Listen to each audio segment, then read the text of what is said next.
اچھی بحث ہوتی ہے۔ میں نے اسے کہا کہ بیٹا یاد رکھو، اگر گوگل پر تم سرچ کرو گے تو سب سے پہلے اپنا ایمان گواؤ گے، اس لیے کہ جب تم گوگل کو کھولو گے سب سے پہلے قرآن مجید کی ترجمہ اور تفسیر جو تمہارے سامنے آئے گا وہ مرزائیوں کی ہے، اور تم اس بات کا علم نہیں۔ تم تو قرآن سمجھ کے پڑھ رہے ہوگے لیکن وہ حقیقتاً قرآن مجید کی تفسیر نہیں ہوگی، بلکہ وہ تمہارے ایمان کو ختم کرنے والی چیز ہے۔ اور دوسرا، ہمارا جو ضلع پیشاب ہے یہ اس وقت اہم ترین ہدف ہے مرزائیوں کا۔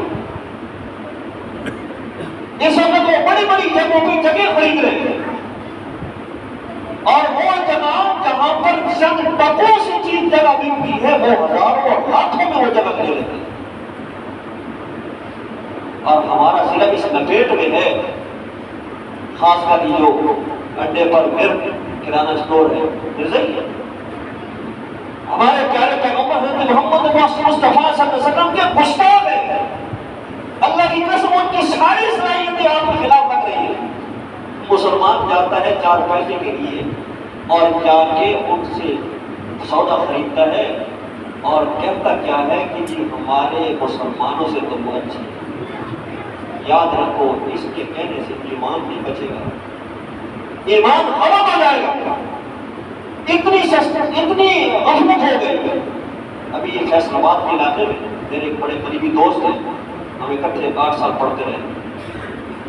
سن 2006 میں وہ مجھے کہتے ہیں کہ جب وہ فارغ ہو کے آئے، اکٹھے ہی آئے تھے ہم، وہ فیصل آباد اترتے ہیں آگے تو کراچی سے جب وہ آ رہے تھے ہفتے 2 ہفتے کے بعد میری ان کی سرگودا میں ملاقات ہوئی۔ انہوں نے مجھے اپنا واقعہ سنایا کہ ہوا یوں کہ ہمارے اس علاقے میں اعلان ہو رہے تھے فوتگی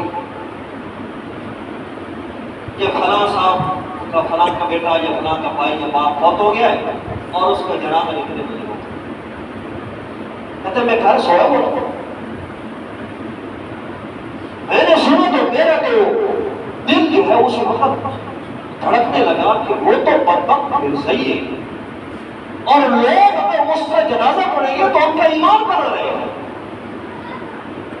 کہتے وہ اعلان ہوتے ہوتے جیسے مختلف مسجدوں میں ہوتے ہیں، ہوتے پھر آخر وہ ہماری محلے کی جو مسجد ہے جہاں ہم نماز پڑھتے ہیں اب اعلان ہو، تو کہتے ہیں مجھے تو پھر صبر نہیں ہوا، مصلحت کا کبھی شکار نہ ہو۔ جیسے ہماری سرکار دو عالم صلی اللہ علیہ وسلم کی نعمت ہے، اس سے بڑھ کر ہمارے تعلقات نہیں ہو سکتے۔ میں اس کے پاس گیا، میں نے کہا اس کو کہ تم بتاؤ تمہیں معلوم نہیں کہ وہ مرزائی ہے؟ کہتے معلوم ہے۔ تو میں نے کہا بدبخت جب تجھے یہ معلوم ہے پھر تو اعلان کر رہا ہے، پھر جنازے کا اعلان کر رہا ہے، تیرا ایمان بچا، اور جو لوگ تیرے کہنے سے جنازہ پڑھیں گے ان کا ایمان رہے گا۔ تو کہتے ہیں کہ تو کیا کہتے ہیں؟ میں اعلان کر دوں کہ مرزائی ہے۔ اس نے اسی وقت اسپیکر کھولا اور کہا کہ بھائی وہ مرزائی ہے اور ان کا جنازہ نہ پڑھنا۔ اب اتنی بہادری تو انہوں نے کر آدھے گھنٹے کی دیر تھی کہ وہ مرزائی جو ہے وہ دوڑتے آ گیا اور کہا کہ تمہیں کس نے کہا ہے مرزائی؟ انہوں نے کہا کہ ساتھ کیا رہے تو لا الہ الا اللہ محمد رسول اللہ کلمہ پڑھتے ہیں، کون کہتا ہے مرزائی؟ اب جا کے انہوں نے جو بڑیرے تھے، یہ بڑے لوگ جو ہوتے ہیں جن کے پاس پیسہ ہوتا ہے، یہ سب سے زیادہ پہلے اپنے ایمان کماتے ہیں سوائے چند کو، کیونکہ انہوں نے تعلقات قائم کرنے ہوتے ہیں۔ ان کو اکٹھا کیا، بڑے بڑے جاگیرداروں کو، ان کے ساتھ ان کے گہرے تعلقات تھے، معاملات تھے، لین دین تھا۔ انہوں نے کہا جی سارے بیٹھے ہو ماشاءاللہ بارکہ لا الہ الا اللہ محمد رسول اللہ، ہم کلمہ پڑھتے ہیں اور وہ والی نماز ہے وہ ہمیں کافر کہتا ہے، مرزائی کہتا ہے، تو ہمارا ساتھ ہو۔ وہ جتنے وڈیرے تھے مولوی صاحب کے پاس آئے،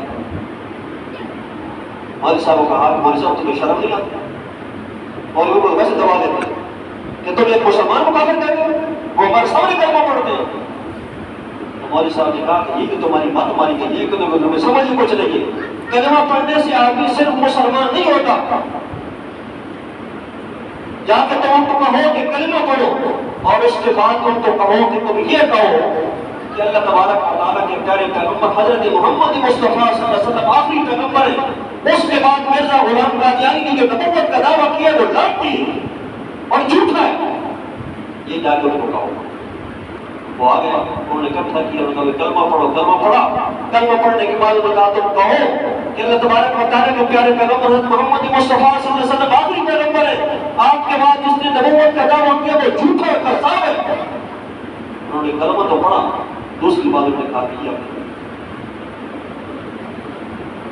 اب تو چاہیے یہ تھا کہ ان کا سر کام کر دیا جاتا، لیکن افسوس کہ اس کے دوسرے دن پھر ہی نماز جنازے میں مسلمانوں کی بہت بڑی تعداد پہنچی ہوئی۔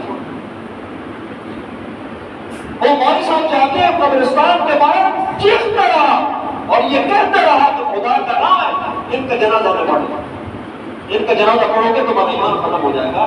لیکن سارے وڈیرے اور کتنے لوگ تھے، انہوں نے اس کا نماز جنازہ پڑھا اور کہا کہ بعد میں توبہ کرنے کی، استغفار کرنے کی، بتاؤ وہ بول رہے تھے، ان کا نام باقی رہا۔ اتنا بڑی چالیں چلی جا رہی ہیں اور ہمارے لوگ پیسوں کے بلبوتے پر، پیسوں کے لالچ میں آ کر اپنا ایمان گنوا رہے ہیں۔ لہٰذا میرے بھائیوں، اپنی آنکھیں کھولو، بڑے بڑے فتنے اٹھ رہے ہیں۔ سب سے بڑا فتنہ اس وقت غلام قادیانیوں کا فتنہ ہے، جس خط نبوت کی خاطر اللہ تعالیٰ کے پیارے پیغمبر حضرت محمد مصطفیٰ صلی اللہ علیہ وسلم کے 1200 صحابہ نے جان دی تھی، اور آپ صلی اللہ علیہ وسلم کے پاس مسیلمہ کذاب کے 2 ڈاکیے خط لے کے آئے تھے بنو حنیفہ قبیلہ کے۔ آپ صلی اللہ علیہ وسلم نے فرمایا تھا بھائی تم کیا کہتے ہو؟ اس نے بھی نبوت کا دعویٰ کیا تھا، انہوں نے کہا کہ ہم یہی کہتے ہیں کہ وہ ہمارا سردار ہے اور وہ جو نبی نبوت کا دعویٰ کر رہا ہے ٹھیک کر رہا ہے۔ اللہ تبارک و تعالیٰ کے پیارے پیغمبر نے یہ نہیں کہا کہ خاموشی اختیار کر لیتے ہیں۔ آپ نے فرمایا لولا ان الرسل لا تقتل لضربتها نقدما، اگر ڈاکیوں کو قتل کرنا ناجائز نہ ہوتا تو میں تمہاری گردن اڑا دیتا۔ آپ صلی اللہ علیہ وسلم نے اس میں مصلحت بالکل نہیں رکھی، اور وہی حضرات صحابہ نے رکھی ہے، اگر مرزائی ہو تو بابا کے 2 روز کی بائیکاٹ کرو، اپنی دکانوں پر ٹائٹل لگاؤ کہ یہاں پر مرزائی کا داخلہ ممنوع ہے۔ الحمدللہ ہمارے جو آباد شہر میں کئی دکاندار ایسے ہیں جن کو میں نے خود دیکھا ہے اور وہ خود بتاتے بھی ہیں، انہوں نے باقاعدہ لگایا ہوا ہے کہ یہاں پر مرزائی داخل نہ ہو، پہلے اسلام میں داخل ہو پھر دکان میں داخل ہو۔ تو بڑی اچھی بات ہے، اس سے بڑھ اور کیا ہو سکتا ہے؟ ان کو قوت پہنچا کر یوں سمجھ لو کہ آپ نے اپنے پیارے بنوں پر صلی اللہ علیہ وسلم کی ذات پر ڈاکہ ڈالا ہے۔ اللہ تبارک و تعالیٰ ہمارے ایمانوں کو محفوظ رکھے۔ آپ نے اپنے بھائی بہت مولانا عبدالوائے صاحب